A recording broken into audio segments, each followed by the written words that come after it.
হরে কৃষ্ণ। সুধী ভক্ত সজ্জন সবাইকে সুস্বাগত জানাচ্ছি ভাগবতমের আরো একটি পর্বে। আজকে আমরা আলোচনা করব শ্রীমদ্ ভাগবতমের প্রথম স্কন্দ দ্বিতীয় অধ্যায় দিব্য ভাব দিব্য সেবা, শ্লোক সংখ্যা 26 থেকে 30 পর্যন্ত আমরা আজকে আস্বাদন করব। তো সকলে সাথে থাকুন এবং শ্রবণ করুন শ্রীমদ্ ভাগবতমের সেই অমীয় দিব্য বাণী। হরে কৃষ্ণ। ওম অজ্ঞানতিমিরান্ধস্য জ্ঞানাঞ্জনশলাকয়া চক্ষুরুন্মিলিतं येन তস্मै শ্রীগুরুবে নমঃ। শ্রীচৈতন্যমনাভীষ্টং স্থাপিतं येन ভূতলে স্বয়ং রূপং কদা মह्यं দদাতি চ वदान्तिकं। वन्देऽहं श्रीगुरु श्रीयुतपदकमलं श्रीगुरुणा वैष्णवं च श्रीरूपं साग्रजातं सहगण रघुनाथं तं सुजीवं साधुतं सावधूतं परिजनसहितं कृष्ण चैतन्यदेवं श्रीराधा कृष्ण पादान् सहगण ललिता श्रीविशाखान्वितं च। नमो विष्णुपदाय कृष्णपृष्ठाय भूतले श्रीमते भक्तिवेदान्त स्वामिनिति नामिने। नमस्ते सरस्वती देवे गौरवाणी प्रचारिणे निर्विशेष शून्यवादी पाश्चात्यदेशतारिणे वञ्चाकल्पतरुभ्यश्च कृपा सिन्धुभ्येव च पतितानां पावनेभ्यो वैष्णवेभ्यो नमो नमः। नमो महावदान्नाय कृष्ण प्रेम प्रदायते कृष्णाय कृष्ण चैतन्य नाम्ने गुरुतिसे नमः। नित्यानंद नमस्तभ्यं प्रेमानंद प्रदायिने गौरकथा दामोदाय नगर ग्राम तारिणे पंचदत्त आत्मक कृष्ण भक्त रूप स्वरूपकं भक्तावतारं भक्तखं नमामि भक्तशक्तिकं। हे कृष्ण करुणा सिंधु दीनबन्धु जगत्पते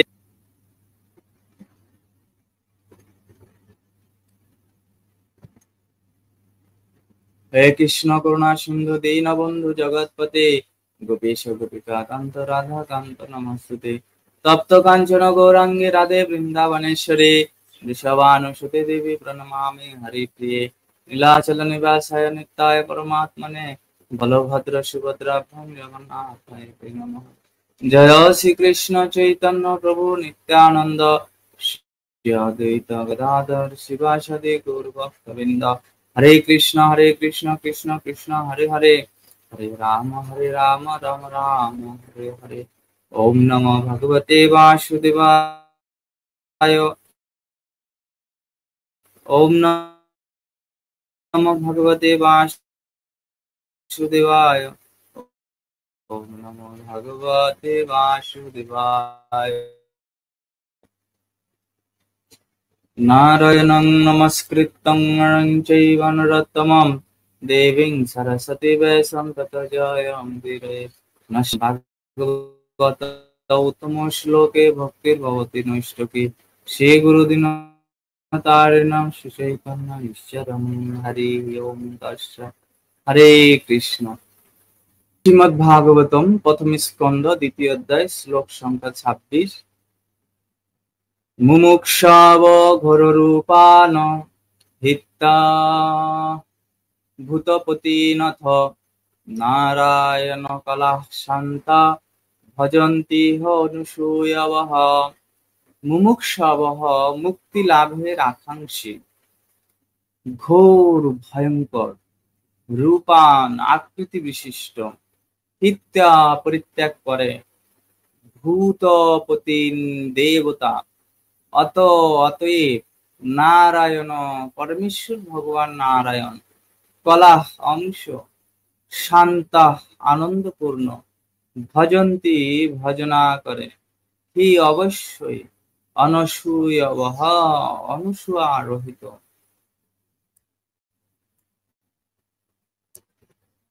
অনুবাদ।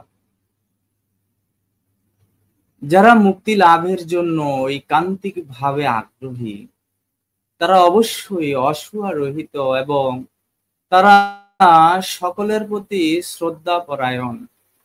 তথাপি তারা ভয়ঙ্কর আকৃতি বিশিষ্ট দেবদেবীদের ত্যাগ করে কেবল পরমেশ্বর ভগবান শ্রীবিষ্ণু এবং তার অংশ অবতারদের নিত্য আনন্দময় রূপে আরাধনা করেন।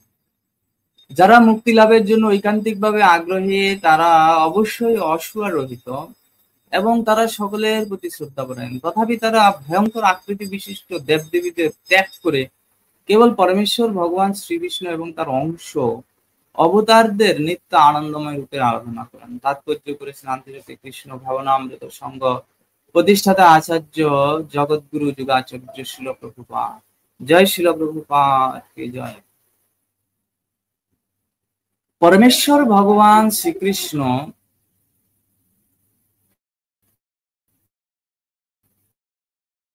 যিনি হচ্ছেন সমস্ত বিষ্ণু তত্ত্বের আদি পুরুষ, বিভিন্ন অংশগুলি হচ্ছে তার সেবক আর তার বিষ্ণু তত্ত্বের পূর্ণ অংশ হচ্ছে সেব্য।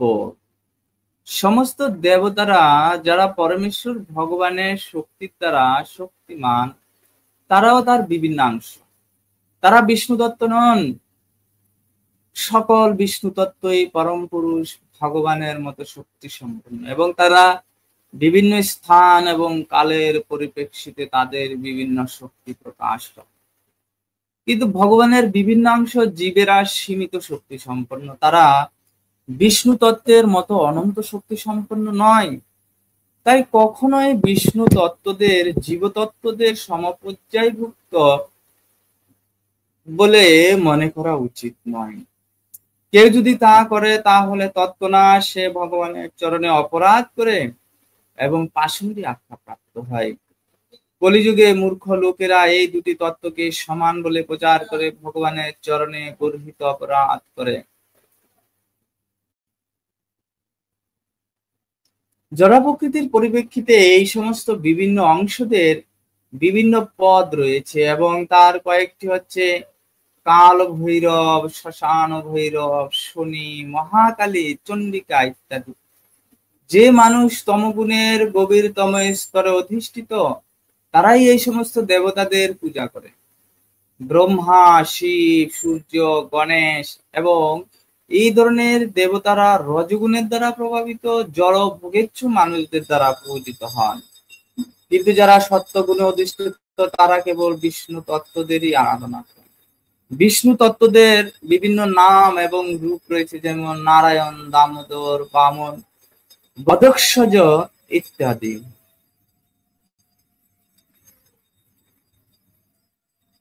যোগ্যতা সম্পন্ন ব্রাহ্মণেরা বিষ্ণু তত্ত্বের প্রতীক শালগ্রাম শিলার আরাধনা করেন এবং কিছু উচ্চবর্ণের মানুষ যেমন ক্ষত্রিয় এবং বৈশ্যরাও সাধারণত বিষ্ণু তত্ত্বের আরাধনা করে থাকে।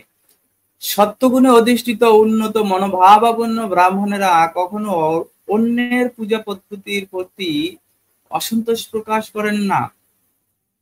তারা বিভিন্ন দেবতাদের প্রতি শ্রদ্ধাপরায়ণ। কাল ভৈরব অথবা মহাকালীর রূপ ভয়ঙ্কর হওয়া সত্ত্বেও তারা তাদের অশ্রদ্ধা করেন।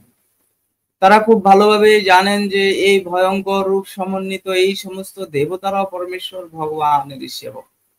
তবে তারা ভয়ঙ্কর এবং মনোরম উভয় রূপ সম্পন্ন দেবতাদেরই পূজা পরিত্যাগ করেন এবং তারা কেবল একাগ্র চিত্তে পরমেশ্বর ভগবান শ্রী বিষ্ণুরই আরাধনা করেন, কেননা তারা এই জড় জগতের বন্ধন থেকে মুক্ত হওয়ার জন্য ঐকান্তিক ভাবে আগ্রহী। ব্রহ্মা সহ বিভিন্ন দেব দেবীরা কখনো কাউকে মুক্তি দান করতে পারেন না। হিরণ্যকশিপু অমর হওয়ার জন্য কঠোর তপস্যা করেছিল, কিন্তু তার আরাধনা দেবতা ব্রহ্মা তাকে তার ইষ্পিত বর দান করতে পারেননি। তাই বিষ্ণুকেই কেবল বলা হয় মুক্তিপাদ, অর্থাৎ সে পরমেশ্বর ভগবানই কেবল মুক্তি দান করতে পারেন, এছাড়া আর কাউকেই মুক্তিপাদ বলা হয় না।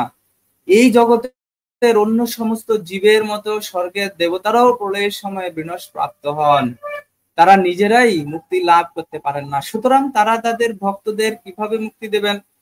দেবতারা তাদের ভক্তদের সাময়িক কিছু সুযোগ সুবিধা দিতে পারেন, কিন্তু তাদের আত্যন্তিক মঙ্গল সাধন করতে পারেন না। তাই মুক্তি লাভেচ্ছু ব্যক্তিরা স্বেচ্ছাকৃত ভাবে বিভিন্ন দেব দেবীর পূজা পরিত্যাগ করেন, যদিও তাদের প্রতি তারা অশ্রদ্ধা পরায়ণ নন। হরে কৃষ্ণ।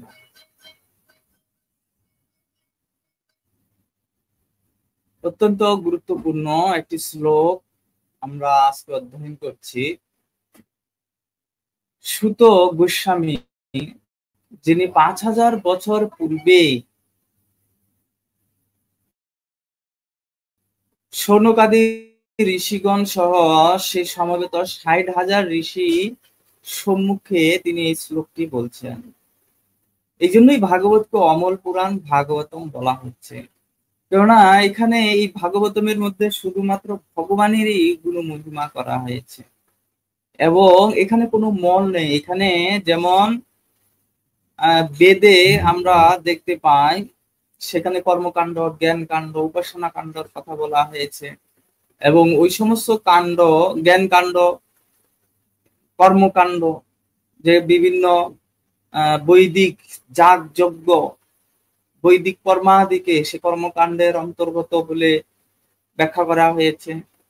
জ্ঞান কাণ্ড যারা নির্বিশেষ ব্রহ্মের উপাসক এবং যারা সে নির্বিশেষ ব্রহ্মে লীন হয়ে যেতে চান, তাদের জন্য জ্ঞান কাণ্ডের কথা বলা হয়েছে। উপাসনা কাণ্ড হচ্ছে তাদের জন্য যারা হচ্ছে ভগবত ভক্ত এবং ভগবানের সাকার রূপের যারা উপাসনা করেন, তাদের জন্য সেই উপাসনা কাণ্ডের কথা বলা হয়েছে। তো কর্মকাণ্ডে যারা সে সমস্ত যাগযজ্ঞ আদি করেন, তারা বিভিন্ন দেবদেবীর উদ্দেশ্যে কি করেন? সাময়িক কিছু লাভের জন্য, জড়জাগতিক লাভের জন্য তারা বিভিন্ন দেবদেবীর পূজা করেন। যেমন এখানে কিছু দেবদেবীর কথা বলা হয়েছে, যেমন কালী, দুর্গা। তমগুণের কিছু দেবদেবী রয়েছে, যেমন উগ্র রূপা কালী মাতা, এবং চণ্ডী, যে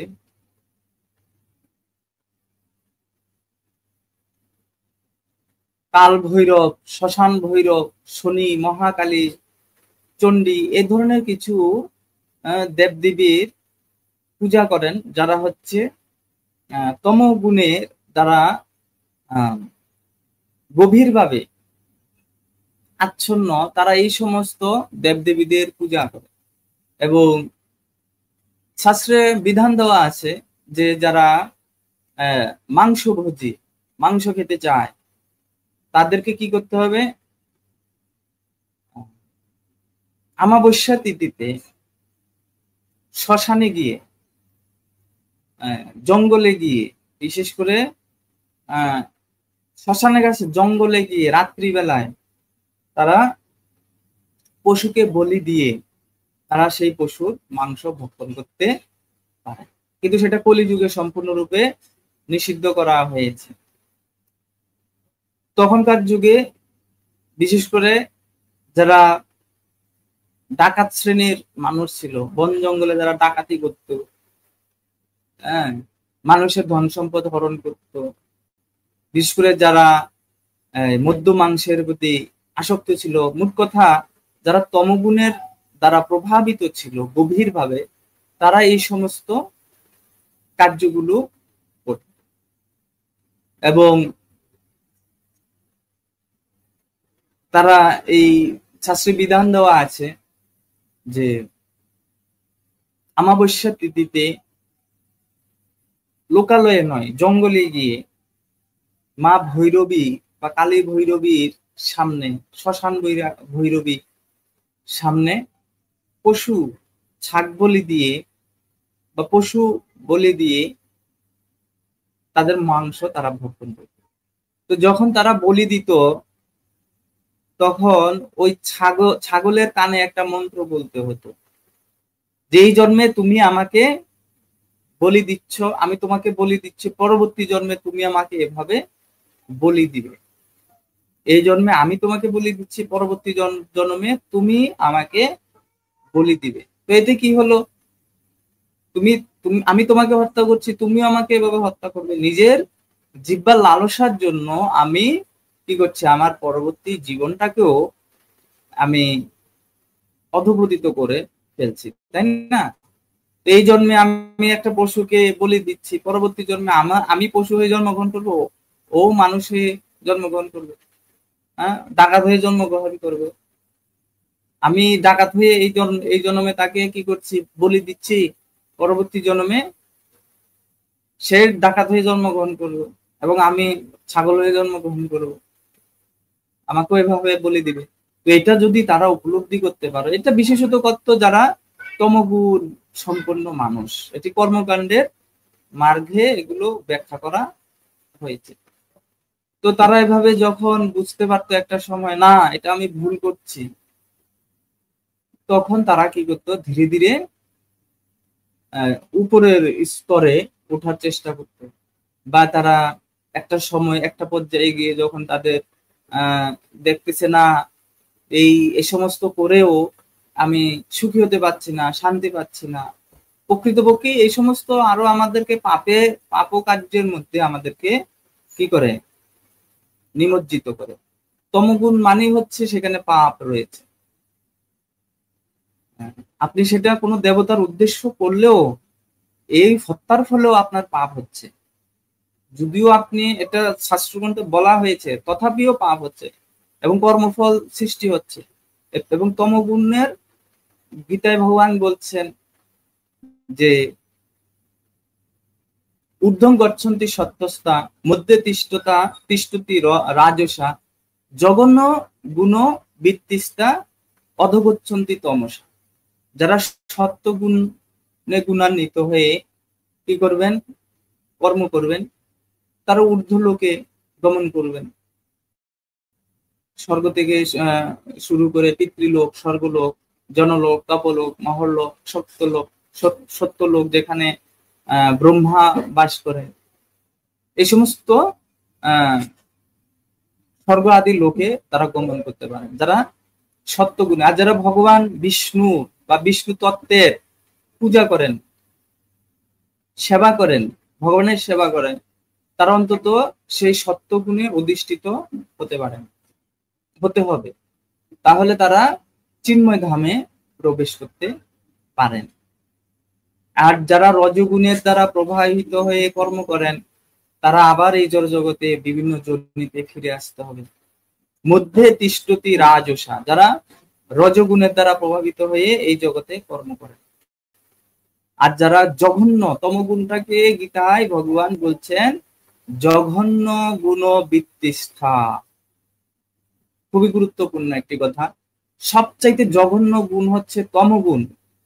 এই যারা এই কাল ভৈরব, শ্মশান ভৈরব, শনি, মহাকালী, চণ্ডী, এই সমস্ত উগ্র রূপে, দেবতাদের উগ্র, দেবদেবীর উগ্র রূপে পূজা করেন, তাদেরকে বলা হচ্ছে তমগুণী।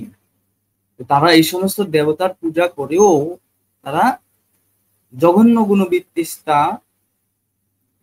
অধগচ্ছন্তি তামসা, তারা নরকে গমন করে। তাদের গতি হচ্ছে অধ, নিচের দিকে।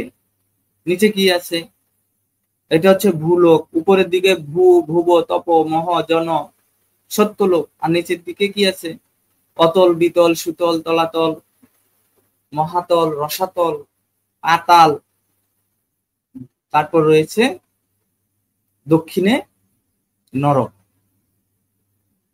আর ভাগবতমে 28টি নরকের বর্ণনা দেওয়া আছে। তামিশ্র, অন্ধ তামিশ্র, রৈরব, মহারৈরব, এভাবে 28টা কঠিন কঠিন নরকের কথা বলা হয়েছে। তো যারা বিভিন্ন রকমের পাপের দ্বারা, সে তমগুণের দ্বারা আচ্ছন্ন, তাদেরকে সেই সমস্ত নরকে নিয়ে গিয়ে পতিত করে তাদেরকে শাস্তি ভোগ করতে হয়। যমদূতগণ, যমরাজ তাদেরকে সেই শাস্তি প্রদান করেন।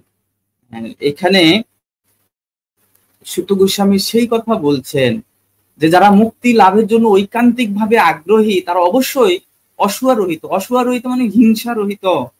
যারা এই জড়জগতের বন্ধন থেকে মুক্তি লাভ করতে চান এবং ভগবত ধামে ফিরে যেতে চান, তারা অবশ্যই অসুয়ারোহিত হতে হবে। অসুয়ারোহিত, কোন জীবের প্রতি হিংসা থাকতে পারবে না। ওই সমস্ত বলির কার্যগুলো, ওই সমস্ত তমগুণের কার্যগুলো হিংসাত্মক। আপনি কাউকে হিংসা না করে কাউকে হত্যা করতে পারেন না। আপনাকে হিংসা করতে হবে। একটা পশু হলো, সেটা আপনার হিংসা। তার মাংস আপনি ভক্ষণ করবেন, তাকে তো আপনার হত্যা করতে হবে, তাকে আপনার বলি দিতে হবে, হত্যা করতে হবে, তারপরে আপনি তার মাংস খেতে পারবেন।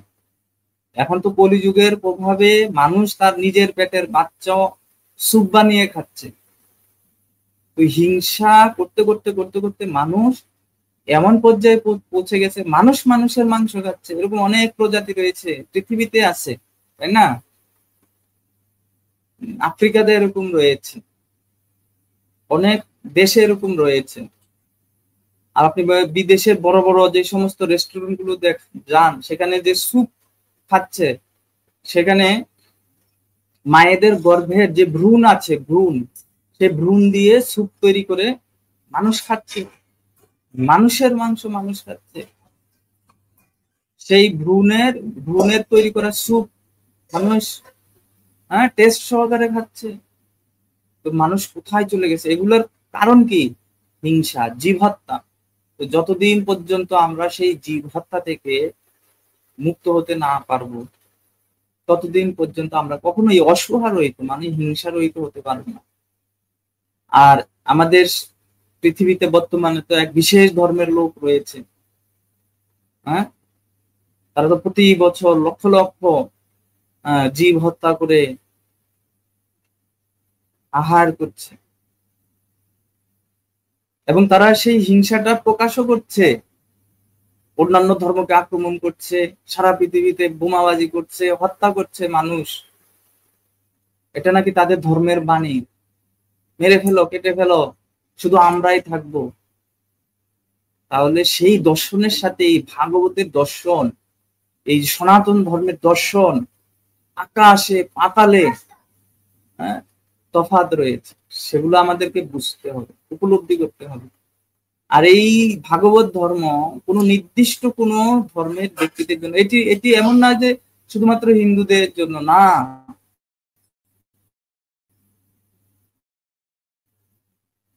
সমস্ত জীবের ধর্ম হচ্ছে সনাতন ধর্ম।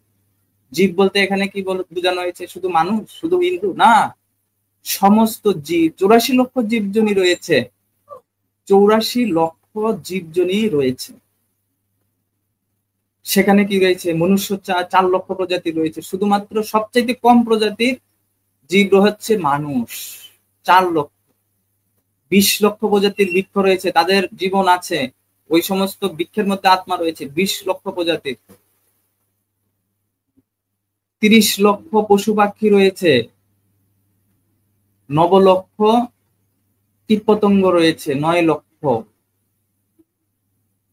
এইভাবে 84 লক্ষ জীব প্রজাতি, এবং প্রতিটি জীবের ধর্ম হচ্ছে সনাতন ধর্ম। কেন সনাতন ধর্ম?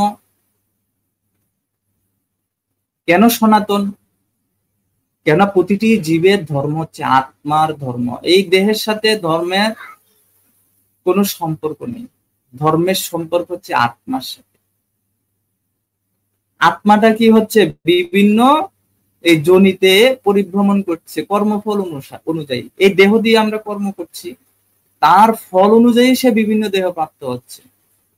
ভগবান আমাদেরকে মনুষ্য দেহটা দিয়েছে, এই জন্য এই দেহ দিয়ে আমরা যে কর্ম, যে গুণে গুণান্বিত হয়ে কর্ম করব। যদি সত্য গুণে গুণান্বিত হয়ে কর্ম করি, ঊর্ধ্বলোকে চলে যাব।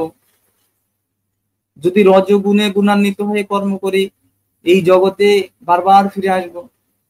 আর যদি তমগুণে গুণান্বিত হয়ে নরকে যাব, অর্ধগত অধলোকে যাব। এই জন্য এই দেহ দ্বারা কর্মের মাধ্যমে আমরা বিভিন্ন যোনিতে প্রবেশ করছি। এই দেহের মধ্যে বদ্ধ হয়ে আছে, যে আবদ্ধ হয়ে আছে, সেটা হচ্ছে প্রকৃত আমি, সেটি হচ্ছে সনাতন, সেটা হচ্ছে আত্মা। এই জন্য ছিল প্রভুপাদ বলছেন, I am not this body, এই জড় দেহটা আমি নই, আই এম স্পিরিট সোল, আমি হচ্ছে চিন্ময় আত্মা। যে আত্মার বৈশিষ্ট্য কি? সচ্চিদানন্দময়, যার কি হয় না, যে আত্মা জন্মরহিত, জন্ম হয় না, যার মৃত্যু হয় না, যাকে রোদে শুকানো যায় না, জলে ভিজানো যায় না, মারা যায় না, কাটা যায় না, আত্মার গীতায় ভগবান বলছেন, নমঃ আহ গীতার 2য় অধ্যায়ের একটি শ্লোকে ভগবান বলছেন, তাকে অস্ত্র দ্বারা ছেদন করা যায় না, রোদে তাকে শুকানো যায় না, জলে তাকে ভিজানো যায় না। সে আত্মা হচ্ছে প্রতিটা জীবের মধ্যে, সে আত্মা বিরাজমান, এবং সে আত্মা হচ্ছে ভগবানের অংশ। ভগবান সনাতন, জীবাত্মা সনাতন, আমরা প্রতিটি জীবের ধর্ম হচ্ছে সনাতন। এবার সে যে ধর্মই পালন করুক না কেন, কেউ তাকে কৃষ্ণ বলে ডাকছে, কেউ তাকে ভগবান গড বলে ডাকছে, কেউ তাকে আল্লাহ বলে ডাকছে, আপনি তাকে যে নামে ডাকুন না কেন, হোয়াট এভার, আপনি যদি পরমেশ্বর ভগবানকে উদ্দেশ্য করে যে কোনো নামে ডাকেন, সেই নামেই তিনি ছাড়া দিবেন। কিন্তু আপনি একজন সৃষ্টিকর্তাকে স্বীকার করতে হবে, আপনি জানতে হবে, বুঝতে হবে যে ভগবান একজন রয়েছেন। There is a creator who created the whole universe, যে একজন সৃষ্টিকর্তা রয়েছেন, তিনি সমস্ত জগৎকে তিনি সৃষ্টি করেছেন। তো এই দর্শনটা শুধুমাত্র এই সনাতন ধর্মেই প্রচার করা হয়। আর কেউ কেউ তো ধর্ম প্রচার, ধর্ম প্রতিষ্ঠা করার জন্য হত্যা করছে, হাজার হাজার অস্ত্রের ভয় দিয়ে গিয়ে হত্যা করছে, বিভিন্ন লোভ দেখিয়ে ধর্মান্তরিত করছে, বিভিন্ন রকমের ফাঁদে ফেলে ধর্মান্তরিত করছে। এটা ধর্ম প্রচারের কোনো সুষ্ঠু লক্ষণ হতে পারে না, কোনো উপায় হতে পারে না। ধর্মের উপদেশ দেওয়া যায়, আদেশ দেওয়া যায় না। আপনি কাউকে উপদেশ দিতে পারেন, তুমি এটা করা উচিত, এটা ধর্মে এটা করতে হবে, এটা করা উচিত। সে যদি গ্রহণ করে, তার আধ্যাত্মিক মঙ্গল হবে, তার আত্মিক উন্নয়ন হবে। এই জন্য ধর্মের উপদেশ দেওয়া যায়, আদেশ দেওয়া যায় না, এটা ব্যক্তিগত ব্যাপার। আপনি তাকে বলতে পারেন, তুমি হরিনাম জপ করো, তুমি একাদশী করো, কিন্তু সে যদি না করে, আপনি তাকে জোর করতে পারেন না। জোর করে কাউকে ধর্ম পালন করতে করানো যায় না। কিন্তু সকলের হৃদয়ে সেই ভগবানের প্রতি ভক্তি রয়েছে, সেটিকে কি করতে হবে? ঘষা মাজা, যজন যাজন করতে হবে। এই জন্য আমাদেরকে কি করতে হবে? সাধু সঙ্গ করতে হবে, ভগবানের কথা শ্রবণ সবচেয়ে গুরুত্বপূর্ণ। শ্রবণম শ্রবণম কীর্তনম বিষ্ণু, ভগবানের নাম শ্রবণ করতে হবে। আমরা তখনই ধর্মের প্রতি, ভগবানের সেবার প্রতি আগ্রহান্বিত হব, যখন আমরা সে ভগবান সম্বন্ধে জানবো, পরম পুরুষ সম্বন্ধে জানবো, এবং তার সেবায় যুক্ত হব। না জানলে আমরা কোথায় যুক্ত হব? এই জন্য আমাদের একজন সদ্গুরুদেবের প্রয়োজন। সেই সদ্গুরুদেব জানেন যে প্রকৃতপক্ষে ভগবান কে, তিনি কোথায় থাকেন, কি তার বৈশিষ্ট্য। একজন সদ্গুরুদেব জানেন। কিভাবে জানেন? শাস্ত্রের মাধ্যমে জানেন। এই জন্য শাস্ত্র বলছে, গুরু কৃষ্ণ শাস্ত্র বাক্য চিত্তেতে করে ঐক্য। গুরুদেব যা বলছেন তা শাস্ত্রের সাথে মিলিয়ে দেখতে হবে। গুরুদেব যদি শাস্ত্রের বাইরে কোনো কথা বলেন, তিনি অবশ্যই সদ্গুরু নন, তাকে পরিত্যাগ করতে হবে। শাস্ত্র বলছে একাদশী করো, এখন কোন গুরুদেব যদি বলে না তুমি একাদশী করো না, তাহলে তাকে পরিত্যাগ করতে হবে। আমরা উদাহরণ দেখতে পাই, বলি মহারাজ বামনদেব এসেছেন তার কাছে, তিনি ত্রিপাদ ভূমি ভিক্ষা করেছেন এবং তিনি দান করবেন সংকল্প করেছেন। সে বামনদেব ছিলেন ভগবান বিষ্ণুর অবতার। তো তিনি যখন সংকল্প করেছেন দান দিবেন, তখন তার গুরুদেব, সেই বলি মহারাজের গুরুদেব শুক্রাচার্য, তাকে বাধা প্রদান করেন। বলেন, বলি মহারাজ, হে মহারাজ, আপনি এটা কি করছেন? এই বামন রূপী রূপ ধারণ করে আসছে, এ হচ্ছে স্বয়ং বিষ্ণু। সে আপনাকে ছলনা করতে এসেছে। সে স্বয়ং ভগবান বিষ্ণু। সে আপনাকে ছলনা করে আপনার থেকে সমস্ত কিছু কেড়ে নেবে। বলি মহারাজ বলছেন যে স্বয়ং ভগবান আমার কাছে এসেছেন এবং তিনি আমার কাছে ত্রিপাদ ভূমি ভিক্ষা করেছেন, আমি তাকে দান দেব না? স্বয়ং ভগবান এসেছেন আমার কাছে, তিনি তো আনন্দিত। আর তার গুরুদেব বলছে, না তুমি দিও না, দিলে তোমার সবকিছু। বলছে আমার জাগতিক কিছুর প্রয়োজন নেই, যেখানে ভগবান আমার কাছে চলে এসেছে। আমাদের জীবনের উদ্দেশ্য কি? ভগবত প্রাপ্তি, ভগবানের চরণ প্রাপ্তি। সেই ভগবান আমার দুয়ারে চলে এসেছেন, তিনি আমার কাছ থেকে বর চাচ্ছেন, দান চাচ্ছেন, আমি দেব না? এই জগতের কোনো কিছুই তো আমার নয়, সবকিছুই ভগবানের। তো ভগবানের জিনিস ভগবানকে দিব। আমাকে তিনি রাজা বানিয়েছেন এই জগতে ক্ষণিক সময়ের জন্য। বলি মহারাজ কিন্তু স্বর্গ পাতাল 3 লোকের রাজা ছিলেন। ভগবান বলছেন যিনি আমাকে রাজা বানিয়েছেন তিনি আমার কাছ থেকে দান চাইছেন ত্রিপাদ ভূমি। বলছে ত্রিপাদ ভূমি দিয়ে আপনি কি করবেন? তো কিছুই হবে না। ভগবান বলছেন, বামনদেব বলছেন, আপনি আমাকে ত্রিপাদ ভূমি দান করুন। তো তিনি গুরুদেবকে ত্যাগ করে, সেই শুক্রাচার্যকে ত্যাগ করেছেন। তো শাস্ত্র সেখানে বলছে যে গুরুদেব যদি বলে যে না তুমি এটা করো না, আপনি তাকে ত্যাগ করতে হবে। তিনি অসৎ গুরুদেব। শুক্রাচার্য ছিলেন অসুরদের গুরু, তিনি তাদেরকে ভগবত বিমুখ করে রাখার চেষ্টা করতেন, তাই না? এ ধরনের গুরুদেবকে ত্যাগ করতে হবে। তো বলি মহারাজ তাকে ত্যাগ করে ভগবানের শরণাগত হলেন।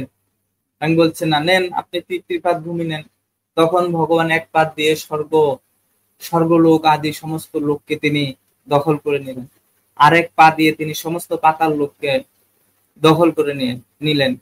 এখন আরেক পা রাখার জায়গা নেই। কোথায়? তার যা কিছু ছিল সবকিছু ভগবান দখল করে নিলেন, তাই না? 2 পা দিয়ে। এখন আরেক পা তো তিনি সংকল্প করেছেন ত্রিপাদ ভূমি দিবেন, এখন আরেক পা তিনি কোথায় রাখবেন? তখন এই বলি মহারাজ কি করলেন? তিনি ভগবানের নিকট নিজেকে আত্মসমর্পণ করলেন। বলছেন, হে ভগবান, আমার মস্তকে আপনার 3য় পাটি রাখুন। ভগবান খুশি হলেন। আর না হলে তো তাকে নরকে যেতে হতো। তিনি যদি সংকল্প অনুযায়ী দান দিতে না পারতেন, তাকে নরকে যেতে হবে। কিন্তু তিনি ভগবানের কাছে প্রবৃত্তি স্বীকার করলেন। এ হচ্ছে ভক্তের লক্ষণ।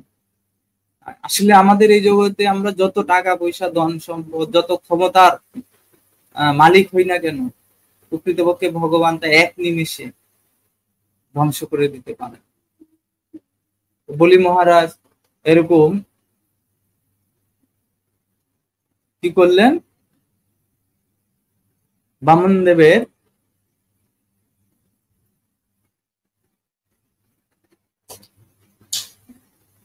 সমস্ত কিছু তিনি ভগবানের কাছে আত্মসমর্পণের মাধ্যমে সমস্ত কিছু তিনি অর্পণ করলেন এবং ভগবান তার 3য় পা তার মস্তকে স্থাপন করে তাকে সুলোকে,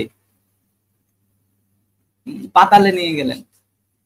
সেখানে একটি লোক আছে সুলোক, সেই সুলোকে তিনি আছেন এবং ভগবান সেখানে তাকে রাজত্ব প্রদান করেছেন এবং ভগবান তার গেটের দারোয়ান হয়েছেন।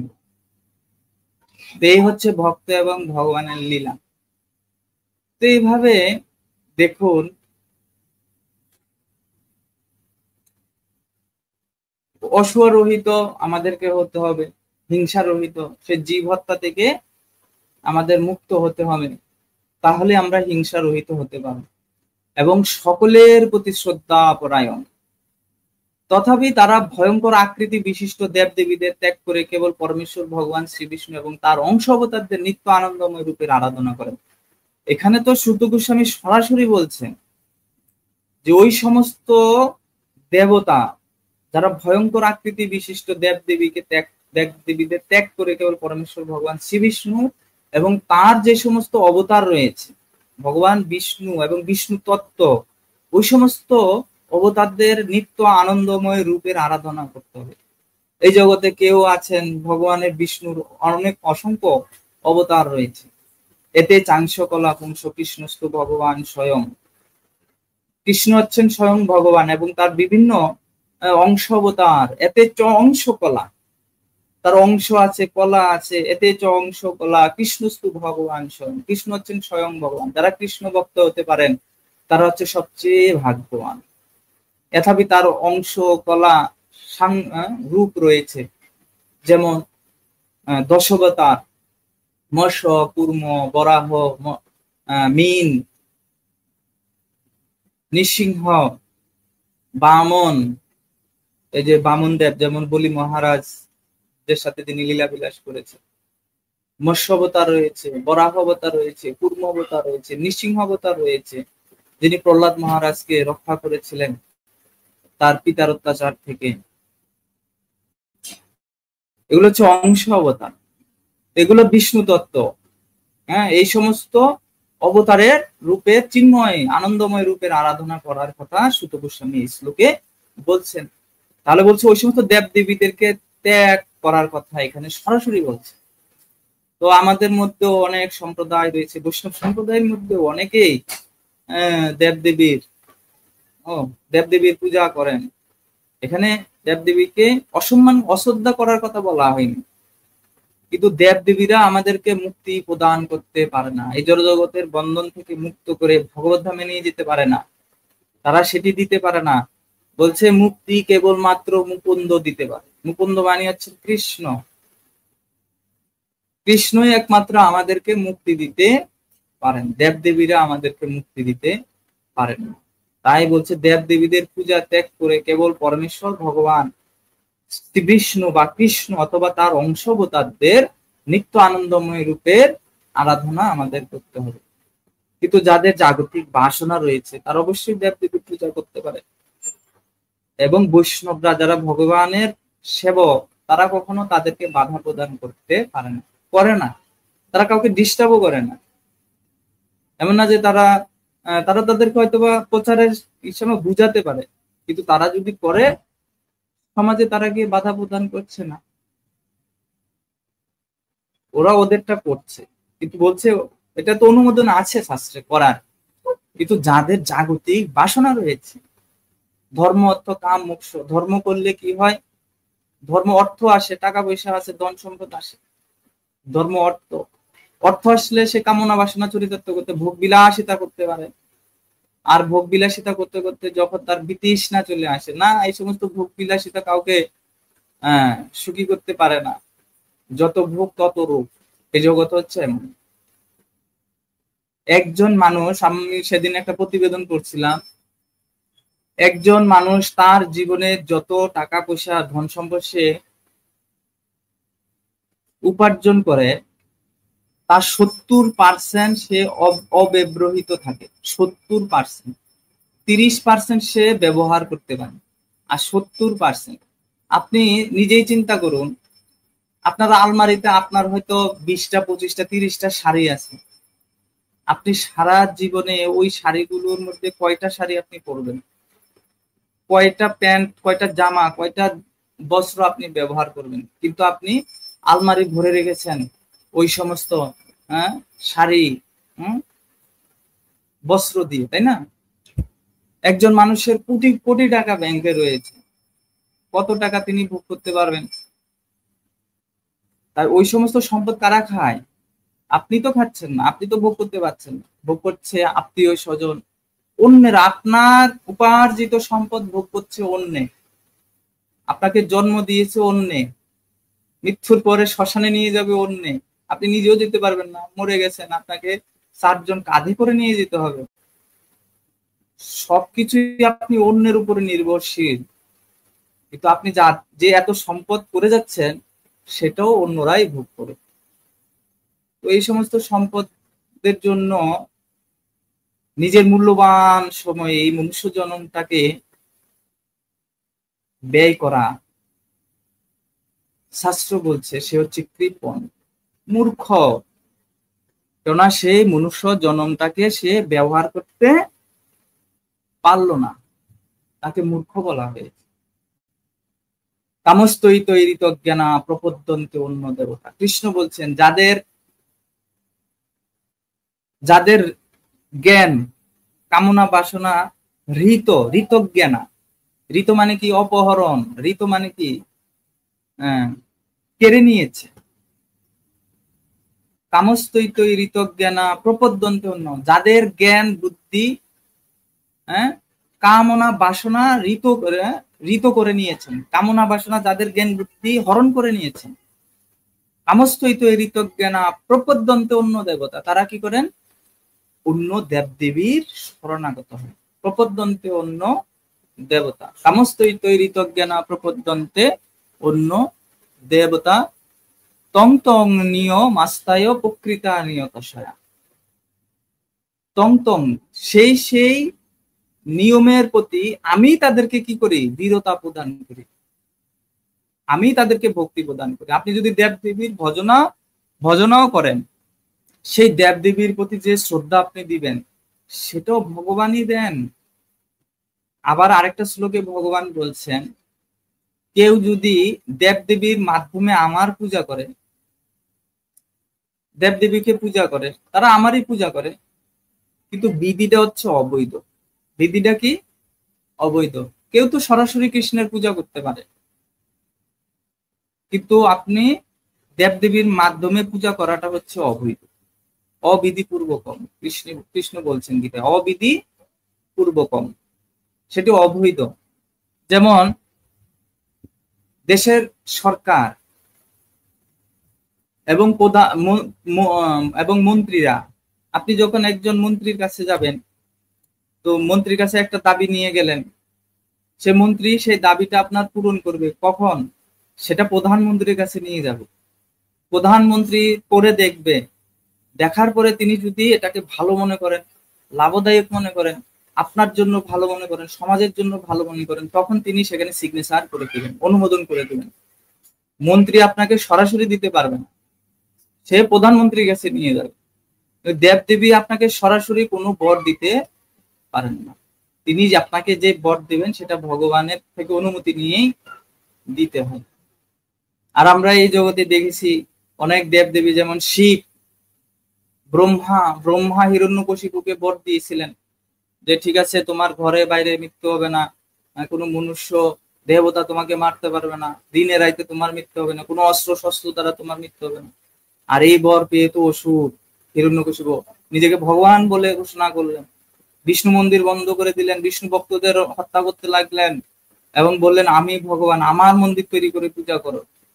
তো অসুরদের স্বভাব হচ্ছে এরকম, ওই সমস্ত দেবদেবীরা বিবেচনা করে বর দেন না বিদায় অসুররা শক্তিপ্রাপ্ত হয়ে নিজেকে ভগবান দাবি করে। আর তার সমাধান করার জন্য ভগবানকে অবতার রূপে আসতে হয়, অবতার রূপে এসে ওই সমস্ত অসুরদেরকে হত্যা করে ধর্মকে স্থাপন করতে হয়। তো ভুল করছে কে? ব্রহ্মা। সমাধান করতে হয়েছে কে? ভগবানকে। তো মন্ত্রীরা যদি কোনো কিছু ভুল করে, সমাধান করতে হবে কাকে? প্রধানমন্ত্রীকে, তাই না? এই জন্য দেবতারা যেটা দেন সেটা ভগবানের কাছ থেকে এনে দিত, কিন্তু ভগবান আপনাকে দিবেন, আপনি যদি ভগবানের ভক্ত হন আপনাকে বিবেচনা করে দিবেন। আপনি যদি ভগবানের কাছে ধন সম্পদ কামনা করেন এবং ভগবান যদি দেখেন তুমি তো ধন সম্পদ পেয়ে আমাকে ভুলে যাবে, আমি তোমাকে ধন সম্পদ দেব না, আরো তোমাকে দরিদ্র বানিয়ে দেব। ভগবান বলছেন ভাগবতমে, যদি আমি কারোর উপরে বিশেষ কৃপা করি তাহলে আমি তার প্রথম কি করি? আমি তার ধন সম্পদ কেড়ে নেই, পরে আত্মীয় স্বজন থেকে তাকে দূর করে দিই। ভগবানের বিশেষ অনুগ্রহ হচ্ছে এটা, আগে তাকে ধন সম্পদ তার কেড়ে নেই। প্রভুপাদের ধন সম্পদ ভগবান কেড়ে নিয়েছেন, প্রথম তার ঘর বাড়ি চলে গেছে। তখনকার সময় 40 লক্ষ টাকার সম্পদ জ্বলে পুড়ে ছারকার হয়ে গেছিল প্রভুপাদের। কিন্তু পরবর্তীতে প্রভুপাদ সারা পৃথিবীতে 108টা মন্দির, সারা পৃথিবীতে ইসকনকে প্রতিষ্ঠা করেছেন। সারা পৃথিবীতে তিনি কৃষ্ণ ভাবনা প্রচার করে এখন কোটি কোটি লক্ষ লক্ষ বিলিয়ন বিলিয়ন ডলারের সম্পদ এবং জায়গা সম্পদ, মন্দির, হাজার হাজার মন্দির ছিল প্রভুপাদের নামে, ইসকনের নামে। তো ভগবান আগে কেড়ে নিয়েছেন, পরে আবার দিয়েছেন। কেন? কৃষ্ণ সেবার জন্য দিয়েছেন। তা আমাদের সম্পদ থাকাটা দোষের নয় যদি সেটা কৃষ্ণ সেবায় না লাগে। আর যদি কৃষ্ণ সেবায় না লাগে সেটা হচ্ছে কলির বাসস্থান।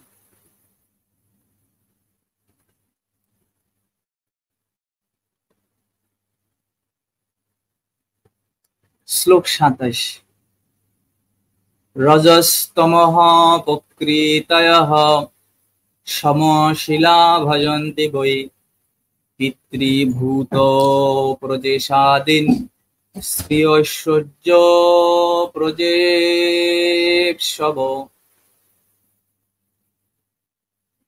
রজগুণ, তমগুণ, প্রকৃতয়ঃ মনোভাবাপূর্ণ, সমশিলা সমপূজ্যায় ভুক্ত, ভজন্তি ভজনা করে, বই প্রকৃতপক্ষে, পিতৃপুরুষ, ভূত অন্যান্য জীবসমূহ, প্রজেশ আদিন জগতের শাসন কার্যের নিয়ন্ত্রক, শ্রিয়া সমৃদ্ধ, ঐশ্বর্য ধন এবং শক্তি, প্রজা ঈপ্সবহ এই বাসনা করে। যারা রজ তমগুণের অধীন তারা পিতৃপুরুষ, ভূত এবং প্রজাপতিদের পূজা করে, কেননা তারা স্ত্রী, ঐশ্বর্য, শক্তি এবং সন্তান সন্ততি আদি জড় বিষয় ভোগের বাসনার দ্বারা প্রভাবিত। যারা রজ তমগুণের অধীন তারা পিতৃপুরুষ, ভূত এবং প্রজাপতিদের পূজা করে, কেননা তারা স্ত্রী, ঐশ্বর্য, শক্তি, সন্তান সন্ততি আদি জড় বিষয় ভোগের বাসনার দ্বারা প্রভাবিত। তাৎপর্য: ভগবানের কাছে ফিরে যাওয়ার প্রত্যাশী মানুষদের কোনো দেবদেবীর পূজা করার প্রয়োজন হয় না। ভগবদ গীতার 7ম অধ্যায়ের 20-23 স্পষ্টভাবে বলা হয়েছে যে যারা জড় সুখভোগের বাসনায় উন্মত্ত তারাই কেবল অনিত্য সুখভোগের আশায় বিভিন্ন দেবদেবীর পূজা করেন। এই ধরনের দেবদেবীর পূজা কেবল অল্প বুদ্ধি সম্পন্ন মানুষদের জন্য নির্দিষ্ট হয়েছে। আমাদের কখনোই জড় সুখভোগ বৃদ্ধির বাসনা করা উচিত নয়। জীবন ধারণের জন্য যতটুকু প্রয়োজন ঠিক ততটুকু বিষয়ই গ্রহণ করা উচিত। ইন্দ্রিয় সুখ বৃদ্ধির অর্থ হচ্ছে আরো গভীরভাবে জড়জগতের দুঃখ দুর্দশার বন্ধনে আবদ্ধ হয়ে পড়া। অধিক ঐশ্বর্য, অধিক স্ত্রী সম্ভোগ এবং মিথ্যা আভিজাত্যের আকাঙ্ক্ষা তারাই করে যারা জড়জগতের প্রতি আসক্ত। এই ধরনের অল্প বুদ্ধি সম্পন্ন মানুষেরা জানে না যে বিষ্ণুর আরাধনা করলে কি লাভ হয়। বিষ্ণুর আরাধনা করলে এই জীবনে তো লাভ হয়, উপরন্তু মৃত্যুর পরেও লাভ হয়। সে কথা ভুলে গিয়ে মূর্খ লোকেরা অধিক ঐশ্বর্য, অধিক স্ত্রী সম্ভোগ এবং অধিক সন্তান সন্ততি লাভের আশায় বিভিন্ন দেবদেবীদের পূজা করে। জীবনের উদ্দেশ্য হচ্ছে জড়জাগতিক দুঃখ দুর্দশা নিবৃত্ত করা, সেগুলি বর্ধিত করা নয়। জড় সুখভোগের জন্য বিভিন্ন দেবদেবীর শরণাপন্ন হওয়ার কোনো প্রয়োজন নেই। এই সমস্ত দেবদেবীরাও হচ্ছেন পরমেশ্বর ভগবানের সেবক সেবিকা। তারা জলবায়ু, আগুন, আলোক ইত্যাদি সরবরাহ করার কর্তব্য সাধন করছেন। মানুষের কর্তব্য হচ্ছে নিষ্ঠাভরে কর্ম করে সেই কর্মের ফল পরমেশ্বর ভগবানকে নিবেদন করা, এবং সেটি জীবনের একমাত্র উদ্দেশ্য হওয়া উচিত। ভগবানের প্রতি শ্রদ্ধান্বিত হয়ে যথাযথভাবে এবং অত্যন্ত সাবধানতার সঙ্গে কর্তব্য কর্ম সম্পাদন করা উচিত, এবং তার ফলে ভগবানের কাছে ফিরে যাওয়ার পথে আমরা ক্রমান্বয়ে অগ্রসর হতে পারব। শ্রীকৃষ্ণ যখন ব্রজধামে তার লীলা বিলাস করছিলেন তখন তিনি ইন্দ্রের পূজা বন্ধ করে দেন এবং ব্রজবাসীদের উপদেশ দেন যে তারা যেন ভগবানের প্রতি শ্রদ্ধাযুক্ত হয়ে তাদের বৃত্তি অনুসারে তার সেবা করেন। জড় বিষয় লাভের জন্য বিভিন্ন দেবদেবীর পূজা করা প্রকৃতপক্ষে ধর্ম অনুশীলনের একটি বিকৃত রূপ। শ্রীমদ্ ভাগবতের শুরুতে এই ধরনের ধর্ম আচরণকে কৈতব ধর্ম বলে বর্জন করা হয়েছে। সমস্ত জগতে কেবলমাত্র একটি ধর্ম রয়েছে এবং সকলেরই কর্তব্য হচ্ছে সেই ধর্ম অনুশীলন করা, এবং তা হচ্ছে ভাগবত ধর্ম অথবা একমাত্র পরমেশ্বর ভগবানের আরাধনা করাই ধর্ম। হরে কৃষ্ণ। তো এখানে আসলে এই শ্লোকের ব্যাখ্যা করার কিছু নেই, ইতিমধ্যেই ব্যাখ্যা করা হয়েছে। তো এখানে যারা রজ এবং তমগুণের অধীন, তমগুণাচ্ছন্ন, তারা কি করেন? পিতৃপুরুষের ভজনা করেন। ভূত যারা দেখবেন বিদেশে, পাশ্চাত্য দেশে হ্যালোয়েনের পূজা করা হয়। হ্যালোয়েন, কিছুদিন আগে একটা দিবস গেছে হ্যালোয়েন ডে, আন্তর্জাতিক ভাবে ওই দিন ভূতের পূজা করা হয়। তো যারা ওই সমস্ত ভূতের প্রতি আসক্ত, ভূত পূজা করে, তারা হচ্ছে রজতম গুণের দ্বারা প্রভাবিত, এরও তমগুণ। এবং প্রজাপতিদের পূজা করে, কেননা তারা স্ত্রী, ঐশ্বর্য, শক্তি, সন্তান সন্ততি আদি জড় বিষয় ভোগের বাসনার দ্বারা প্রভাবিত। তো এই সমস্ত বিষয় ভোগের যে ধর্ম, সেগুলাকে ভাগবতে কৈতব ধর্ম বলে বর্ণনা করা হয়েছে। ভাগবতমের দ্বিতীয় শ্লোকে, প্রথম স্কন্ধের প্রথম অধ্যায়ের 2 নং শ্লোকে বলছেন সুত গোস্বামী, ধর্ম প্রযোজিত কৈতবত্র পরম নির্মশরণম শতম বেদ্যম বাস্তবমত্র বস্তু শিবদম তাপত্রয় উন্মলনম সদ্যরুদ্ধ শ্রীমদ্ ভাগবতে মহামুনি কৃতে কিংবা পরীশ্বর সদ্যরুদ্ধ অবরুদ্ধতে অত্র পৃথিবী শুশ্রূষবিতক্ষণা। ধর্ম প্রযোজিত কৈতব, ধর্ম প্রযোজিত, ধর্ম মানে ধর্ম, কৈতব মানে কৈতব ধর্ম, ধর্ম প্রযোজিত কৈতব অত্র পরম নির্মশ্বর নাম শতাম, যারা নির্মশ্বর সাধু ভক্ত, শতাম মানে হচ্ছে ভগবানের ভক্ত বা সাধু, সাধু সন্ত, যারা নির্মশ্বর, যাদের হৃদয়ে কোন রকম আশ্চর্য নাই, ওই যে হিংসা নাই, জীবের প্রতি হিংসা নাই, কারো প্রতি হিংসা নাই, সমদর্শী, সকলকে সমস্ত জীবের মধ্যে আত্মাকে দর্শন করেন, তিনি হচ্ছেন সমদর্শী, তিনি হচ্ছেন নির্মশ্বর, যিনি আত্মাকে দেখেন। পাহাড় জঙ্গম দেখে না দেখে তার মূর্তি, সর্বত্র স্ফুরে তার ইষ্টদেব মূর্তি। যিনি পাহাড় জঙ্গম দেখেন কিন্তু তার সেই অবয়বকে দেখেন না, মূর্তিকে দেখেন না, সর্বত্র স্ফুরে তার ইষ্টদেব মূর্তি, যাহা যাহা নেত্র পড়ে তত্র তত্র কৃষ্ণ স্ফুরে। এই ধরনের ভক্তের যেখানে যেখানে নেত্র পড়ে, সে কাউকে বাদ বিচার করবে না, এমনকি বৃক্ষর মধ্যে পশু পাখি কীট পতঙ্গ যাকেই দেখেন তিনি তাকেই কৃষ্ণ রূপে দর্শন করেন, কৃষ্ণকে দেখতে পান। যত্র যত্র নেত্র পড়ে তত্র তত্র কৃষ্ণ স্ফুরে। কৃষ্ণকে পাহাড় জঙ্গম দেখে না দেখে তার মূর্তি, সর্বত্র স্ফুরে তার ইষ্টদেব স্ফূর্তি, সর্বত্র তিনি তার ইষ্টদেবকে তিনি দর্শন করতে পারেন। এ ধরনের নির্মশ্বর ভক্তদের জন্য হচ্ছে এই ভাগবত ধর্ম, যাদের হৃদয়ে কোন রকম আশ্চর্যতা নেই, হিংসা নেই, জীবের প্রতি কারো প্রতি ঈর্ষা নেই। হ্যাঁ, এই সমস্ত সাধুরা কি করবেন? এই সমস্ত ভগবত ভক্তরা ওই সমস্ত কৈতব ধর্মকে, এই সমস্ত জাগতিক লাভের, দেবতা দেবদেবীর পূজা পরিত্যাগ করে,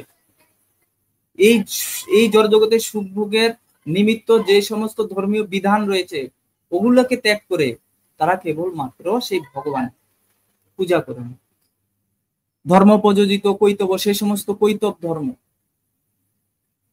এমনকি মহাভারতে যে চতুর্বর্গের কথা বলা হয়েছে ওগুলাকে পর্যন্ত কৈতব ধর্ম হিসাবে বর্ণনা করেছে। চতুর্বর্গকেও পরিত্যাগ করেন, ধর্ম কাম মোক্ষ, ভক্তরা মুক্তিও কামনা করেন না।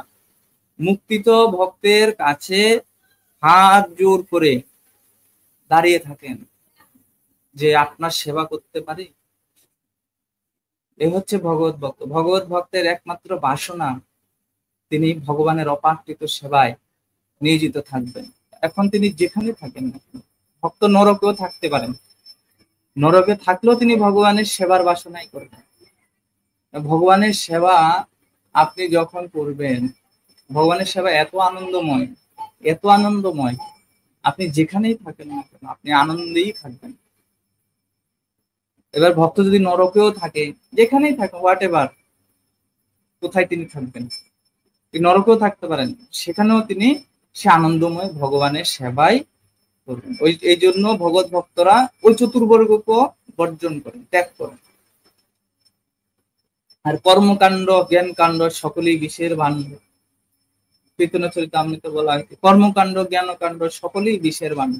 ওই যে কর্মকাণ্ড বেদের মধ্যে বলা হয়েছে কর্মকাণ্ড এবং জ্ঞান কাণ্ড রয়েছে, এগুলাকে বিষের ভাণ্ডের সাথে তুলনা করা হয়েছে।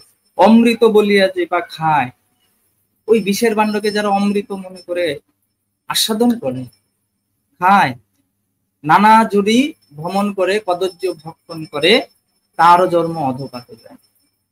তারা কি করেন? নানা জুনি ভ্রমণ করে কদর্য ভক্ষণ করে তার জন্ম অধপাতে যায়, তার জন্মটা অধপাতে চলে যায়, এবং তারা এই জড়জগতে পুনরূপী জন্ম, পুনরূপী মরণ, পুনরূপী মাতৃ জঠরে শয়নম, এভাবে বিভিন্ন জুনিতে ভ্রমণ করতে থাকে। এবং কদর্য ভক্ষণ এই জড়জগতের আপনি এমন কিছু নাই যে আপনি ভক্ষণ করেন। আপনি যখন শূকর হয়েছিলেন, শূকর দেহ হয়ে এই জগতে এসেছিলেন, তখন আপনি বিষ্ঠাহার করেছেন।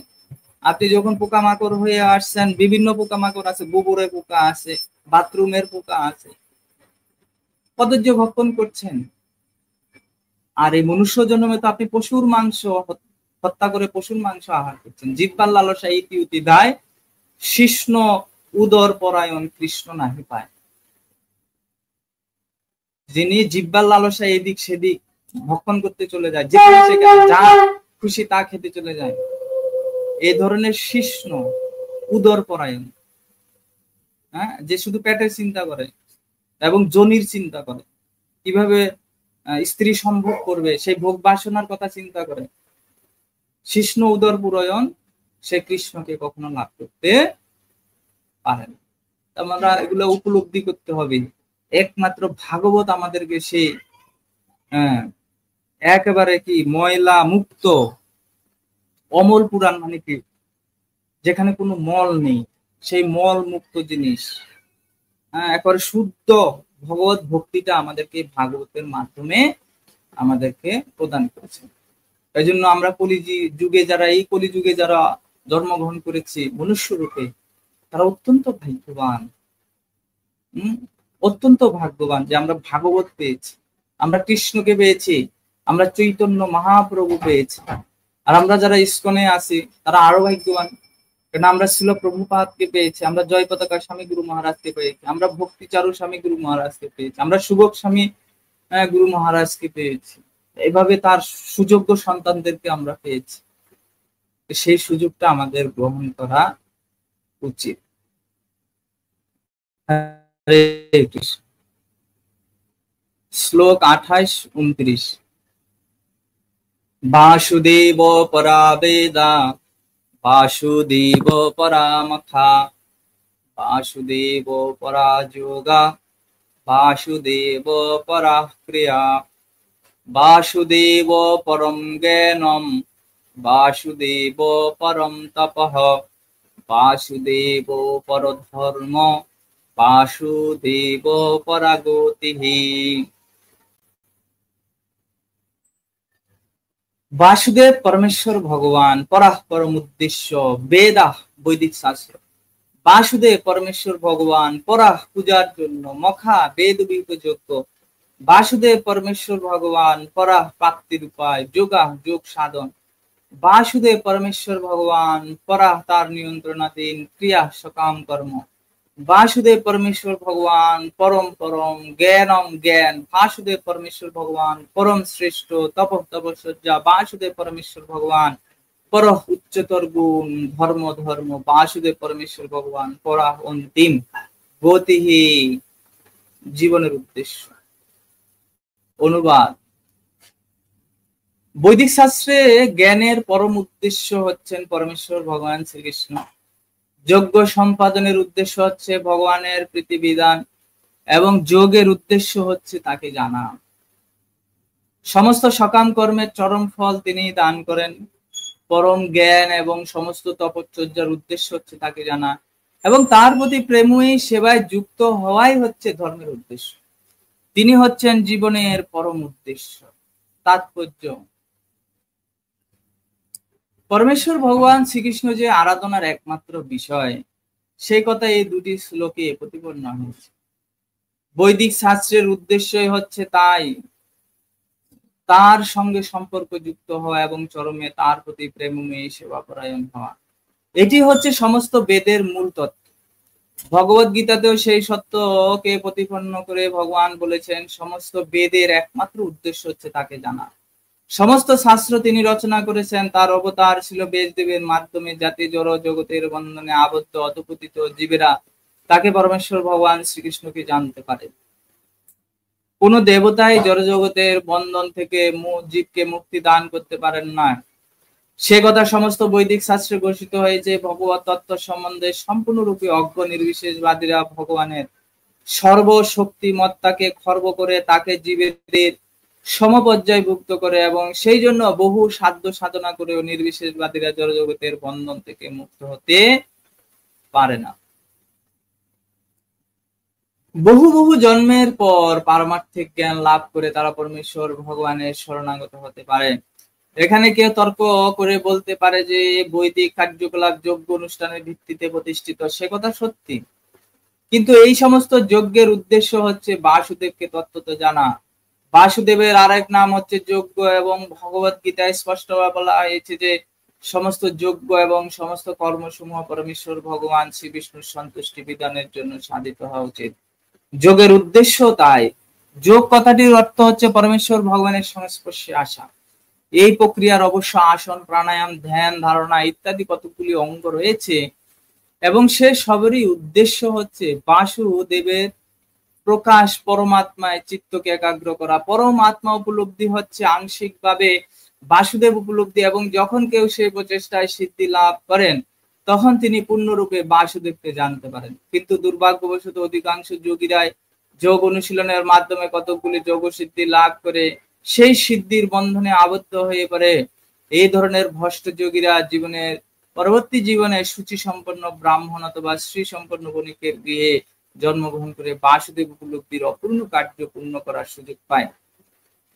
এই ধরনের ভাগ্যবান ব্রাহ্মণ অথবা ধনবান বণিকের পুত্ররা যদি এই সুযোগের যথার্থ সদ্ব্যবহার করে তাহলে তারা সাধু সঙ্গের প্রভাবে অনায়াসে বাসুদেবকে জানতে পারে।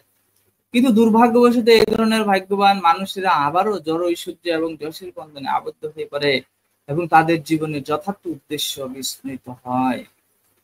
জ্ঞান আহরণের ব্যাপারে এই একই অবস্থা হয়। ভগবত গীতায় বর্ণনা করা হয়েছে যে জ্ঞান আহরণের 18টি অঙ্গ রয়েছে। এই প্রক্রিয়ায় জ্ঞান আহরণ করার ফলে মানুষ ধীরে ধীরে অমানি, অদাম্ভিক, অহিংস, ক্ষান্ত, সরল, সদ্গুরুর অনুগত এবং আত্মসংযমী হন। জ্ঞান আহরণের ফলে বিজ্ঞ মানুষ বিষয়ের প্রতি অনাসক্ত হয়ে জন্ম, মৃত্যু, জরা এবং ব্যাধি, দুঃখ, দুর্দশা সম্বন্ধে সচেতন হন। সমস্ত জ্ঞানী চরমে পরমেশ্বর ভগবান বাসুদেবের ভক্তিতে পর্যবসিত হয়, তাই বাসুদেব হচ্ছেন সমস্ত জ্ঞানের চরম উদ্দেশ্য।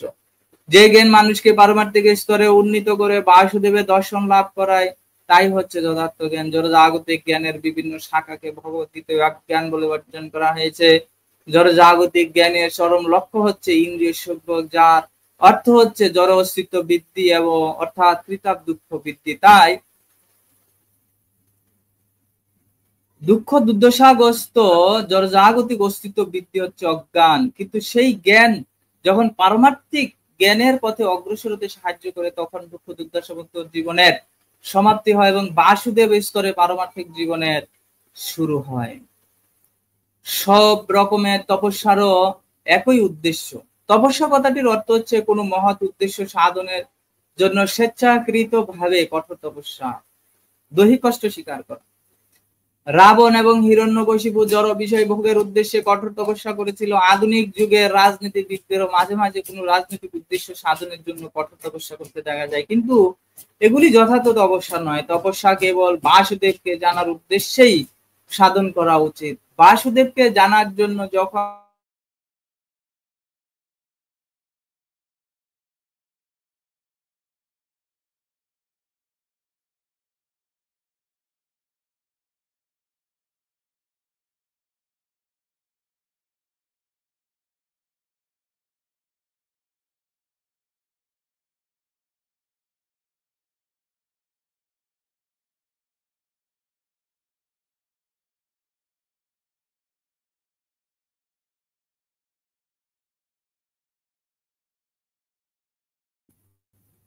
ভগবদ গীতা 14:4। তাই তিনি হচ্ছেন সমস্ত চেতন বস্তুর পরম চেতন, তিনি হচ্ছেন সমস্ত ভোক্তাদের মধ্যে পরম ভোক্তা, তাই কেউ তার পিতা হতে পারে না।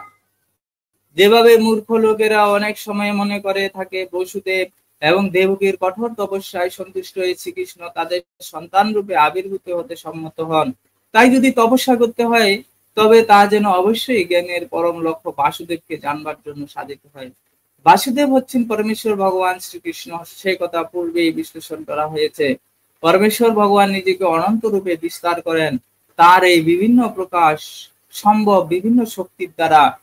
তার শক্তিও অনন্ত এবং তার মধ্যে তার অন্তরঙ্গা শক্তি হচ্ছে উৎকৃষ্ট শক্তি, বহিরঙ্গা শক্তি হচ্ছে নিকৃষ্ট শক্তি।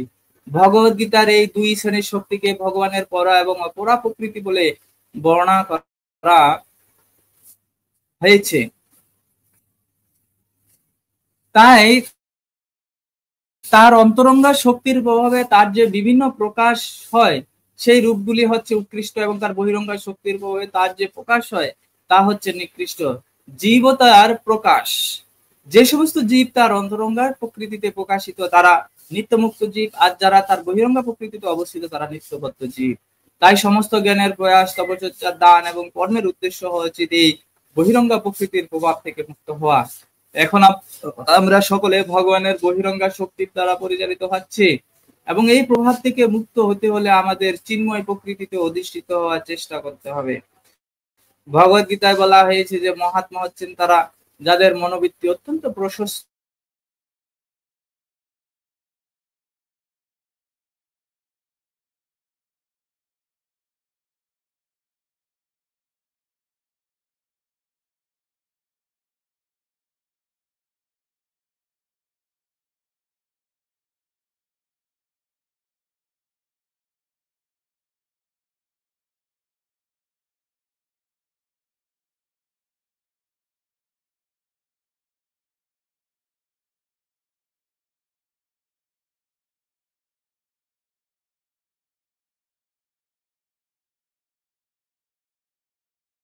যে সমস্ত দেবদেবী রয়েছেন তাদের পূজা করে সময়ের অপচয় করা উচিত নয়।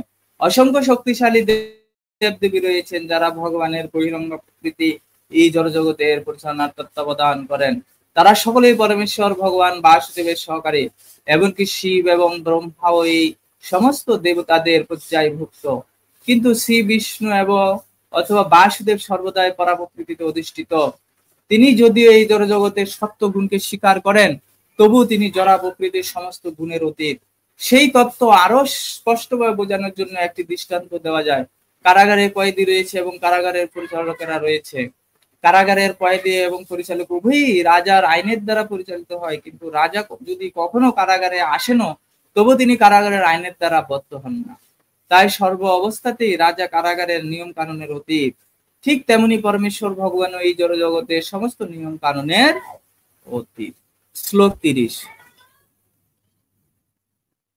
শৈবেদম সসজ্জাগ্রে ভগবান আত্মমায়য়া সদোষ ধ্রুবয়া চৌষ গুণমুজ্জা গুণ বিবহ তা এবং অবশ্যই ইদম এই সসর্য সৃষ্টি করেছেন অগ্রে পূর্বে ভগবান পরমেশ্বর ভগবান আত্মমায়া তার নিজের শক্তি দ্বারা, সৎ কারণ অসৎ পরিণাম, রূপয়া রূপের দ্বারা, চ এবং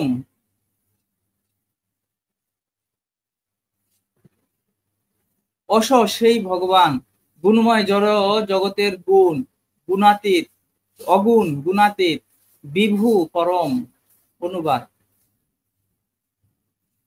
এই পরমেশ্বর ভগবান স্বয়ং নির্গুণ হয়ে প্রথমে কার্য কারণাত্মিকা ত্রিগুণময়ী স্বীয় বহিরঙ্গা শক্তি মায়াকে নিরীক্ষণ করে এই বিশ্ব সৃষ্টি করেছিলেন। এই পরমেশ্বর ভগবান স্বয়ং নির্গুণ হয়ে প্রথমে কার্য কারণাত্মিকা ত্রিগুণময়ী স্বীয় বহিরঙ্গা শক্তি মায়াকে নিরীক্ষণ করে এই বিশ্ব সৃষ্টি করেছিলেন। তাৎপর্য: ভগবান সর্বদাই নির্গুণ ঈশ্বরে অধিষ্ঠিত, কেননা তিনি জড়জগতের সৃষ্টির জন্য যে শক্তির প্রয়োজন সেগুলি তারই সৃষ্টি। তাই তিনি জড়জগতের গুণের দ্বারা প্রভাবিত প্রভাবিত হন না। তার সত্তার রূপ, কার্যকলাপ ইত্যাদি জড়জগতের সৃষ্টির পূর্বেও ছিল। তিনি সম্পূর্ণরূপে চিন্ময় এবং জড়া প্রকৃতির গুণের সঙ্গে তার কোনো সম্পর্ক নেই। সেই গুণগুলি পরমেশ্বর ভগবানের অপাকৃত গুণ থেকে সম্পূর্ণ ভিন্ন। হরে কৃষ্ণ। তাহলে এই 30 সংখ্যক শ্লোকে ভগবান বলছেন, সুত গোস্বামী বলছেন পরমেশ্বর ভগবানের বৈশিষ্ট্য সম্বন্ধে তিনি বলছেন। ভগবান হচ্ছেন নির্গুণ। নির্গুণ মানে কি? নির্গুণ মানে এমন না যে তার কোনো গুণ নেই। নির্গুণ মানে হচ্ছে তিনি এই জড়জগতের 3টা গুণ, সত্য, রজ, তম গুণ, সেই গুণের কথা বলছে। সেই গুণের দ্বারা ভগবান প্রভাবিত নয়। তিনি এই 3 গুণের ঊর্ধ্বে। তিনি সত্য গুণে, তিনি ত্রিগুণাতীত। তিনি এই স্তরটাকে বলা হয় নির্গুণ। তো যারা নির্বিশেষ ব্রহ্মবাদী রয়েছেন, ভগবানকে নিরাকার এবং নিরাকার ব্রহ্মের উপাসক রয়েছেন, তারা এই নির্গুণ শব্দের ব্যাখ্যা করেন ভগবানের কোনো গুণ নেই, তিনি হচ্ছেন নির্গুণ, তিনি নিরাকার, এভাবে ব্যাখ্যা করেন। কিন্তু এখানে নির্গুণ শব্দের অর্থ হচ্ছে তিনি হচ্ছেন ত্রিগুণাতীত। তিনি এই সত্য, রজ, তম গুণের দ্বারা, গুণের মধ্যে তিনি নির্লিপ্ত নয়। তিনি এই সমস্ত গুণের ঊর্ধ্বে রয়েছেন। সেটিকে বলা হচ্ছে নির্গুণ স্তর, ব্রহ্মভূত স্তর, যে স্তরে সবকিছু হচ্ছে চিন্ময়। চিন্ময় মানে কি? যেখানে আর কোনো পরিবর্তনশীল না। এই জগতের সমস্ত কিছু পরিবর্তনশীল, তাই না? সমস্ত কিছু, এমনকি পৃথিবীর এখানে জন্ম, মৃত্যু, জরা ব্যাধি, জন্ম হয়, মৃত্যু হয়, বংশ বিস্তার হয়, পরিবর্তনশীল। ব্রহ্ম ভুবনাল্লোকা পুনরাবর্তিন অর্জুন মামুপেত্য তুকন্তীয় পুনর্জন্ম নবিদ্যতে। ব্রহ্ম ভুবনাল্লোকা, এই একবারে এখান থেকে শুরু করে একটা ব্রহ্মলোক পর্যন্ত। ব্রহ্ম ভুবনাল্লোকা পুনরাবর্তিন অর্জুন। হে অর্জুন, এখানে কি জগৎ কি পুনরাবর্তনশীল। এখানে কি হয়? পরিবর্তন হয়। ব্রহ্মার জায়গায় থাকবেন না, তারও একসময় মৃত্যু হবে। ইন্দ্রের জায়গায় থাকবে না, একসময় মৃত্যু হবে। কিন্তু শিবের মৃত্যু হবে না। শিব হচ্ছে মৃত্যুঞ্জয়, তিনি মৃত্যুকে জয় করেছেন। কিভাবে জয় করেছেন? এই ভাগবতের কথা শ্রবণ করে তিনি মৃত্যুকে জয় করেছেন। ব্রহ্মারও মৃত্যু আছে, কিন্তু শিবের মৃত্যু নেই। এই জন্য ওনাকে বলা হয় মৃত্যুঞ্জয়। এই জন্য ব্রহ্মার থেকেও, যদিও শিব ব্রহ্মার থেকে আবির্ভূত হন, তথাপি ব্রহ্মার থেকে মাহাত্ম্য বেশি হচ্ছে শিবের। এই জন্য শিব তত্ত্বটা হচ্ছে একটা বিশেষ তত্ত্ব। এটা না জীব তত্ত্ব, না ভগবত তত্ত্ব, এর মাঝামাঝি একটা তত্ত্ব। এই জন্য বলছে শিবকে ভগবানও পরমেশ্বর ভগবানও মনে করা যাবে না, আবার জীবও মনে করা যাবে না। এটা হচ্ছে একটা বিশেষ তত্ত্ব। এই বিশেষ তত্ত্বের দ্বারা শিব মানে ভগবান, এই শিব তত্ত্বে কি করেন? তিনি এই মায়ার মধ্যে, মায়াতে সৃজন করেন, সৃষ্টি করেন। শিব হচ্ছে দুর্গার স্বামী এবং দুর্গা হচ্ছে মায়াদেবী, মায়াদেবীর স্বামী হচ্ছেন শিব। তো ভগবান কিন্তু এই যে মায়া, এই মায়িক জগৎ, এই মায়া হচ্ছে ভগবানের বহিরঙ্গা শক্তি। ভগবানের অন্তরঙ্গা শক্তি হচ্ছে শ্রীমতী রাধারানী, ভগবানের চিন্ময় ধাম, গোলক বৃন্দাবন, দ্বারকা, অযোধ্যা, এই সমস্ত হচ্ছে ভগবানের চিন্ময় ধাম। বৃন্দাবন, দ্বারকা, তারপরে নবদ্বীপ ধাম, পুরী ধাম, এগুলো হচ্ছে চিন্ময় ধাম। 4 ধাম, এগুলো হচ্ছে চিন্ময় ধাম। তো এগুলো হচ্ছে ভগবানের অন্তরঙ্গা শক্তি। আর বহিরঙ্গা শক্তি হচ্ছে এই জড়জগৎ, যা পরিবর্তনশীল। এবং এই জড়জগৎকে পরিচালনা করেন হচ্ছে দুর্গা দেবী বা মায়া দেবী, যার আরেকটা নাম হচ্ছে মায়া দেবী। তিনি ভগবানকে ভুলিয়ে রাখেন মায়া দিয়ে। জীবকে এই জড়জগতে ভোগ বিলাসিতা মোহে কি করেন? জীবকে ভুলিয়ে রাখেন। তিনি আমাদের কৃষ্ণের কাছে ফিরে যাওয়ার প্রধান বাধা হচ্ছেন এই মায়া। কারণ এটা হচ্ছে কারাগার। তিনি এমন ভাবে এই জগতের প্রতি মোহ সৃষ্টি করে রাখেন, এই কারাগার আমাদের ভালো লাগে। এই ভালো লাগাটা কে সৃষ্টি করে? মায়া দেবী, দুর্গা দেবী সৃষ্টি করে। আর এই জগতে আমরা এই ভালো লাগে মনে করে আমরা ভোগ করার বাসনা করে আমরা কষ্ট পাই। তো আমি যত এই জগৎকে ভোগ করতে চাইবো তত কষ্ট পাবো, কিন্তু ভগবান হচ্ছেন তার উদ্দেশ্য। যদিও তিনি বলছেন, এখানে ছিল প্রভুপাদ তাৎপর্য বলছেন, যদিও তিনি সত্যগুণকে স্বীকার করেছেন, তিনি সত্যগুণের অধীশ্বর, তিনি সত্যগুণকে পরিচালনা করেন, পালন করেন, সত্যগুণ দিয়ে তিনি জীবকে পালন করেন, কিন্তু তিনি এই সত্যগুণের ঊর্ধ্বে, তিনি সত্যগুণের দ্বারা প্রভাবিত নয়। ব্রহ্মা রজগুণ দিয়ে সৃষ্টি করেন, শিব তমগুণ দিয়ে ধ্বংস করেন, আর বিষ্ণু এই সত্যগুণ দিয়ে জীবকে পালন করেন। পালন করা হচ্ছে অত্যন্ত কঠিন, ধ্বংস করা সহজ, যেটা শিব করে। সৃষ্টি করা আরেকটু কঠিন, কিন্তু পালন করা হচ্ছে সবচাইতে কঠিন, তাই না? এটাকে রক্ষণাবেক্ষণ করা, সমস্ত জীবকে পালন পোষণ করা, ভগবান স্বয়ং দেখাশোনা করেন সত্যগুণের মাধ্যমে। তো সেই কথা এখানে বলছেন। হ্যাঁ, সেই ত্রিগুণময়ী নির্গুণ হয়ে প্রথমে কার্য কারণাত্মিকা, এখানে যে কার্য, এই জগৎকে পরিচালনা করার জন্য যে কার্য কারণাত্মিকা, কারণ রূপে সেই ত্রিগুণময়ী স্বীয় বহিরঙ্গা শক্তি মায়াকে নিরীক্ষণ, দৃষ্টি নিক্ষেপ করেন মায়ার প্রতি, এবং এই বিশ্ব সৃষ্টি করেন। তাহলে এখানে ভগবান সেই সৃষ্টিটা, এই জগৎ সৃষ্টি কিভাবে হয়েছেন সে সম্বন্ধে সুত গোস্বামী বলছেন। কিভাবে সৃষ্টি হয়েছেন? ভগবান সেই মায়ার প্রতি, কিসের মাধ্যমে? দৃষ্টির মাধ্যমে তিনি এই জগৎকে সৃষ্টি করেছেন, মায়ার গর্ভে এই জগৎকে সৃষ্টি করেছেন। আর তিনি এই জগৎকে সৃষ্টি করার জন্য যে রূপটা ধারণ করেন সেটা হচ্ছে শিব, সেটা হচ্ছে মহাদেব। সেই মহাদেব রূপে, শিব রূপে তিনি মায়ার সাথে মিলিত হন, এবং মিলিত হওয়ার ফলে এই জগৎ সৃষ্টি হয়, জগৎ জীব সৃষ্টি হয়। এটা হচ্ছে সৃষ্টির, এই জগৎ সৃষ্টির তত্ত্ব, সেই কথা আমি বলছি। তো আমরা পরবর্তীতে 31 থেকে শ্রবণ করব, আর অনেক মধুর মধুর বিষয়, অনেক জ্ঞান গরিমাময় বিষয় আমরা সামনে শ্রবণ করব। তাই সকলের কাছে অনুরোধ থাকবে,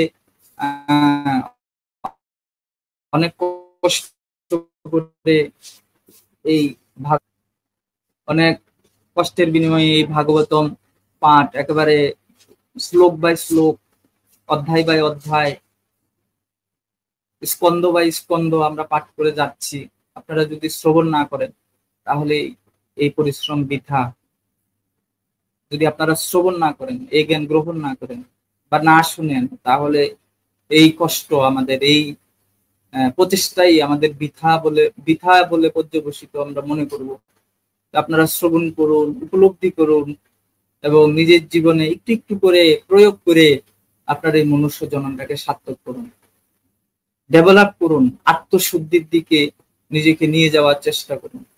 সেটি হবে আমাদের এই পরিশ্রমের সার্থকতা। হরে কৃষ্ণ কৃষ্ণ কৃষ্ণ হরে হরে, হরে রাম রাম রাম হরে হরে। কোনো প্রশ্ন থাকলে অবশ্যই কমেন্ট বক্সে জানিয়ে দিবেন, আমরা অবশ্যই উত্তর দেওয়ার চেষ্টা করব। সবাইকে অসংখ্য